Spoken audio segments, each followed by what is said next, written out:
কিশোরগঞ্জের রেল সেবা নিয়ে যাত্রীদের অভিযোগ দীর্ঘদিনের। রেল স্টেশনে যাত্রীদের সুযোগ সুবিধা নেই বললেই চলে।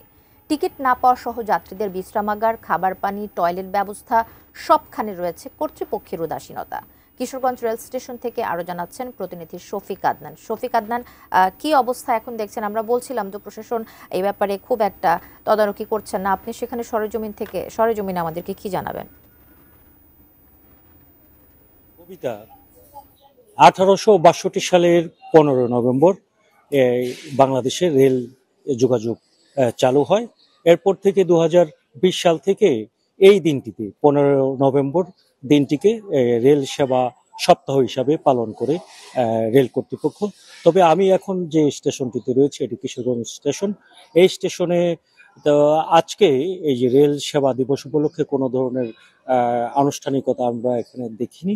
তবে আজকে রেল কর্তৃপক্ষের ঊর্ধ্বতন কর্মকর্তারা আজকে rail station Kishoreganj rail station visit করবেন, পরিদর্শনে আসবেন। এই কারণে আজকে সকাল থেকে এই রেল স্টেশনটি একটু গুছিয়ে রাখা হচ্ছে, গোছগাছ করা হচ্ছে, এখানে পরিষ্কার পরিচ্ছন্ন করা হচ্ছে। তবে এর আগে গতকালও কিন্তু এই অবস্থা ছিল না রেল স্টেশনের। এখানে যে আজকে যেহেতু সেবা সপ্তাহ শুরু হয়েছে আজ থেকে, এখানে যে সেবা নিয়ে রেলের সেবা নিয়ে কিন্তু এখানকার যাত্রীদের অনেক অভিযোগ। কিশোরগঞ্জ থেকে 5টি মানে ট্রেন চলাচল করে ঢাকা চট্টগ্রামে। ঢাকার রেলেই বেশি।